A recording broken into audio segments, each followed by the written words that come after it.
Welcome to the WU Executive Academy video podcast. My name is Mu-Chun Wang. I'm your host.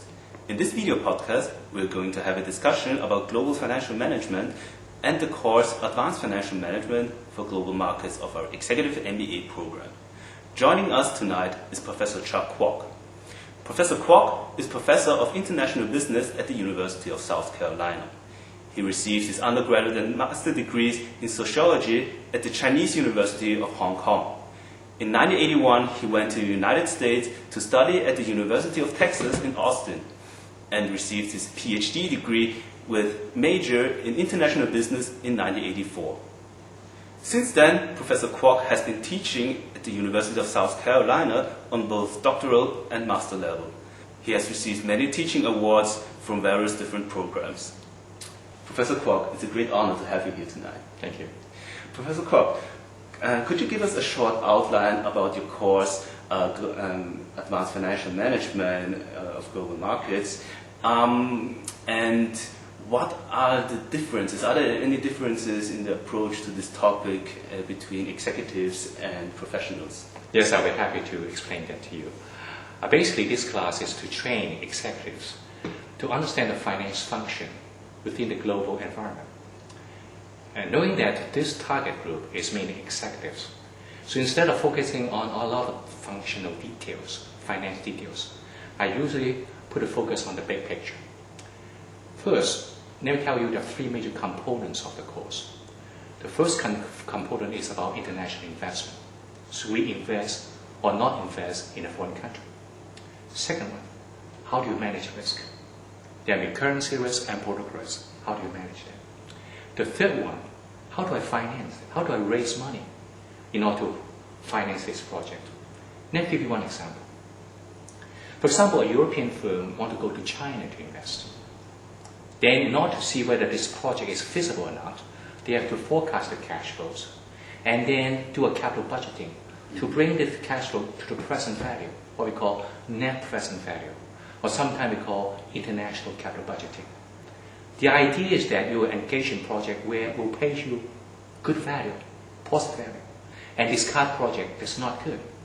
So one of the major functions I serve to the students is that to train them how to value projects, value investment opportunities overseas, example like China.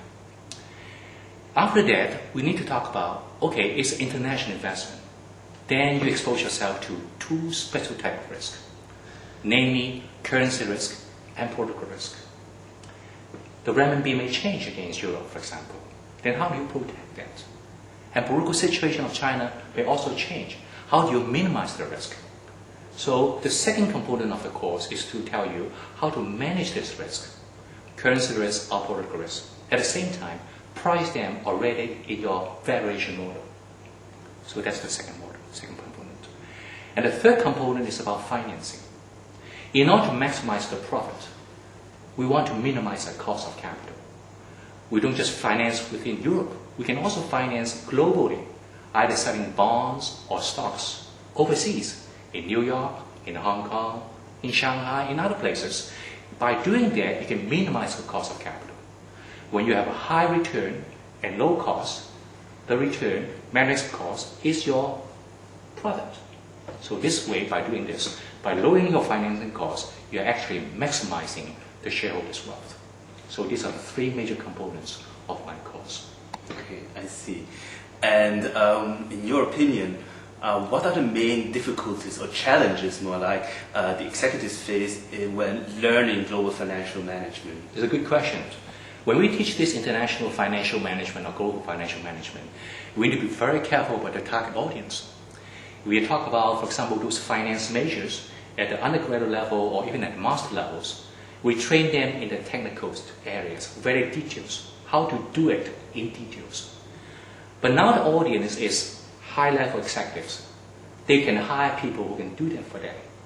So what they need to understand is what it means, these concepts, where the numbers come from.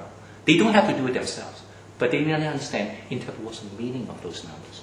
And more importantly, they have to tie this finance information to other important functions like marketing, operations, strategy of the entire firm. So when I focus this course, When I teach this course at the executive level, I try to eliminate a lot of technical details, but keep referring to the big picture. How finance is related to marketing, operation. Just want to give you one example. When we discuss foreign exchange risk management, we say exchange rate goes up and down. Then I say, in one example, we'll call managers from marketing, operation. Let's sit together. Now, exchange rate is going to devalue. What should we do together? How exchange rate change the cost structure?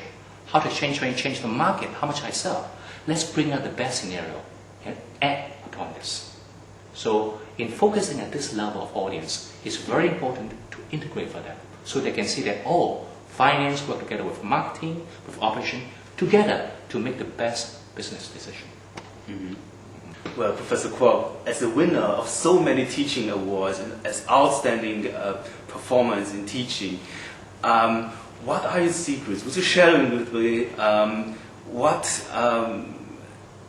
teaching techniques do you apply to your classroom in order to keep the attention level high and to ensure and improve the knowledge transfer? One key word of my teaching technique is engagement. You have to engage the students so that the distance between you and the students is very short. And there's a lot of interactions. Through interactions, they learn. Okay. The method I use is called Socratic method. I usually do not quickly give you the answer. I'll ask students questions. Just like the Greek philosopher Socrates. He seldom gives answers, but he keeps pushing the students questions. By answering the questions, they give me answers, and I ask questions more. In this process, I train them how to think. The knowledge can change with daily life, but the principles remain the same. Once they learn how to think financially, they can analyze the business situation. Although it's a new situation, they can analyze and get a better solution to solve the problem. So that's why I use this interaction a lot. Question and answer, Socratic method. This is one thing. Another thing I like to let them see this is what you learn is very useful and relevant. That's why I bring a lot of current events to the classroom. I talk about current events, I bring a lot of videos, I show them video segments, and then with that I ask the questions, how is it related to our lectures? And as a manager, how do you react to that?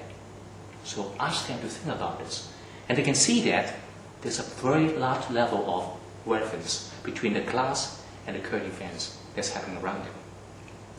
I also like to use games, because games help people to really submerge into the positions. And they pretend. For example, there's one game I play. It's called currency game. Mm-hmm. In this currency game, students are breaking into groups of 3 people each for each bank. Each bank has 3 members. And they pretend to be customers to go trade currency, or the bank sitting there and wait for customers to trade currency, or bookkeeping. And in this game, the students will run around and give quotes and buy currency. By doing this game, the whole class becomes very lively. They just can run around and interact with the fellow students. So the class report, the class management just improved tremendously. And through that process, they also know how to trade currency, or how the mechanism of foreign exchange market works. All right. So I use foreign exchange games a lot. So these are some of the techniques. The key word is engagement. Mm-hmm. Keep the students always integrate with you and interact with you. Instead of just always listen to your lectures. Talk to them, listen to them, and then through the questions, through the answer, ask more questions, and help them to think financially. Well, thank you very much, Professor Kwok, for sharing your insights and for sharing your opinion on the current situation on the market, and also for giving us a short insight into your module. Thank you very much for the interview. Thank you. And this is the end of our video podcast. We hope you enjoyed it, our discussion, and hope to see you again on our next video podcast. Bye-bye.